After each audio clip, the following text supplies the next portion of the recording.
ಸುಮಾರು 8 ಗಂಟೆಗೆ ನಮ್ಮನ್ನು ಖಾನಾಪುರ ಪೊಲೀಸ್ ಠಾಣೆಗೆ ಕರ್ಕೊಂಡು ಬಂದಿದ್ದಾರೆ. ನನ್ನ ಮೇಲೆ ಯಾವ ಮೊಕದ್ದಮೆ ದಾಖಲಾಗಿದೆ ಅಂತ ನನಗೆ ಹೇಳಿಲ್ಲ.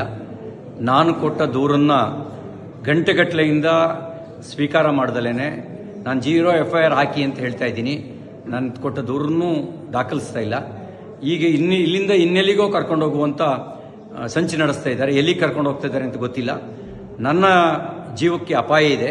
ನನ್ನ ಜೀವಕ್ಕೆ ಏನಾದರೂ ಅಪಾಯ ಆದರೆ ಅದಕ್ಕೆ ಕಾರಣ ಇಲ್ಲಿರುವ ಕಾಂಗ್ರೆಸ್ ಸರ್ಕಾರ. ಅವ್ರ ಜವಾಬ್ದಾರಿ ಹೊತ್ಕೋಬೇಕಾಗತ್ತೆ. ನನ್ನ ವಿರುದ್ಧ ಸುಳ್ಳು ಸುದ್ದಿ ಹಬ್ಬಿಸಿ ಸುಳ್ಳು ಕಂಪ್ಲೇಂಟ್ ಕೊಟ್ಟು ನನ್ನನ್ನು ಕೊಲೆ ಮಾಡ್ತಕ್ಕಂಥ ಸಂಚು ನಡೆಸಿದ್ದಾರೆ. ಇದಕ್ಕೆ ಸಂಬಂಧಪಟ್ಟಂತೆ ನಾನು ಸಭಾಪತಿಗಳಿಗೂ ಈಗಾಗಲೇ ದೂರು ಕೊಟ್ಟಿದ್ದೀನಿ. ಹತ್ತತ್ರ 3:45 ಗಂಟೆ ಆಯಿತು ನಾನು ಪೊಲೀಸ್ ಠಾಣೆಗೆ ಬಂದು. ಏನು ದೂರಿದೆ ಅಂತಲೂ ಹೇಳಿಲ್ಲ, ನಮಗೆ ಏನು ಬೇಕು ಅಂತಲೂ ಕೇಳಿಲ್ಲ. ಹೀನಾಯವಾಗಿ ನಡೆಸ್ಕೊಳ್ಳೋ ಕೆಲಸ ಮಾಡ್ತಾ ಇದ್ದಾರೆ. ಮತ್ತು ಇಲ್ಲಿಂದ ಎಲ್ಲಿಗೆ ಕರ್ಕೊಂಡು ಹೋಗ್ತಾರೆ ಅನ್ನೋದು ಕೂಡ ನನಗೆ ಸ್ಪಷ್ಟತೆ ಇಲ್ಲ.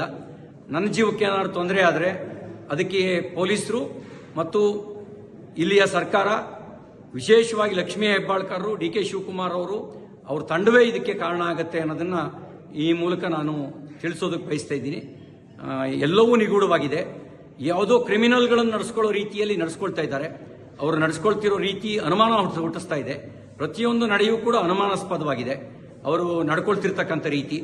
ನಾನೊಬ್ಬ ಜನಪ್ರತಿನಿಧಿಯಾಗಿ ಮಂತ್ರಿಯಾಗಿ ಕೆಲಸ ಮಾಡಿದವನು. ನಾನು ಕೊಟ್ಟ ದೂರಿಗೆ 0 FIR ರಿಜಿಸ್ಟರ್ ಮಾಡಿ ಅಂತ ಹೇಳಿದ್ರೆ ಮೀನಾಮೇಷ ಎಣಿಸ್ತಾ ಇದ್ದಾರೆ.